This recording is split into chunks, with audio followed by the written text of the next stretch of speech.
Question है AP में कोई क्वेश्चन दिया हुआ है जहाँ पर 2, 7, 12 का 10वां पद ज्ञात करें।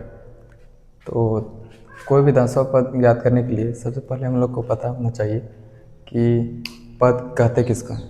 सबसे पहले हमको पता होना चाहिए कि पद कहते किसको हैं। तो पद देखिए, ये है पहला पद, ये है दूसरा पद, ये है तीसरा पद और ये है चौथा पद। इसी टाइप से हमें निकालना क्या है, 10वां पद। 10वां पद के लिए देखिए A10 को क्या लिख सकते हैं, A +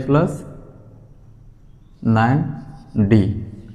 देखिए कोई भी पद निकालने से पहले सबसे पहले हमें याद करना होता है A का वैल्यू और D का वैल्यू सबसे मोस्ट इम्पोर्टेंट है।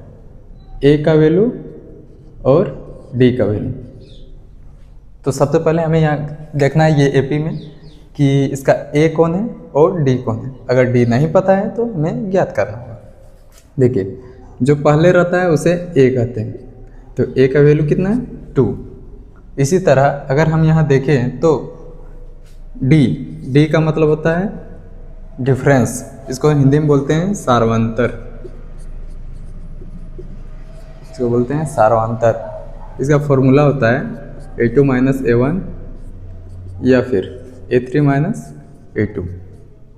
अगर हम यहाँ देखेंगे तो A2 हम लोग का हो जाएगा 7 और A1 हो जाएगा 2।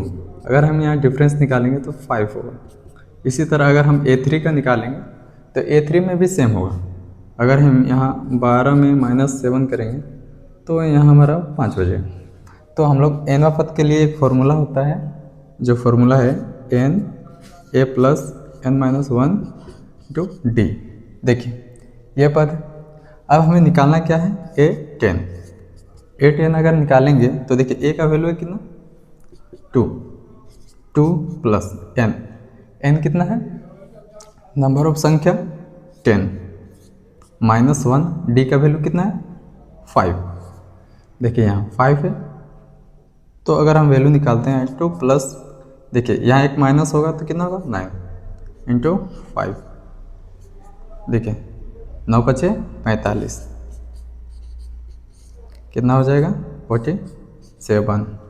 A10 का वैल्यू कितना है, A10 का वैल्यू हो जाएगा 47। इस टाइप से देखिए A10 का वैल्यू 47। अगर हम यहाँ मान पुट करेंगे, यहाँ भी अगर हम लोग मान पुट करेंगे तो देखिए क्या होगा, A की जगह कितना है, 2, A की जगह है 2 और 9 × D का वैल्यू कितना था, 5 लिख दिए। देखिए ये 2 हो गया प्लस ये कितना हो गया, 47, मतलब A10 का वैल्यू कितना है, 47। इसी तरह क्या और क्वेश्चन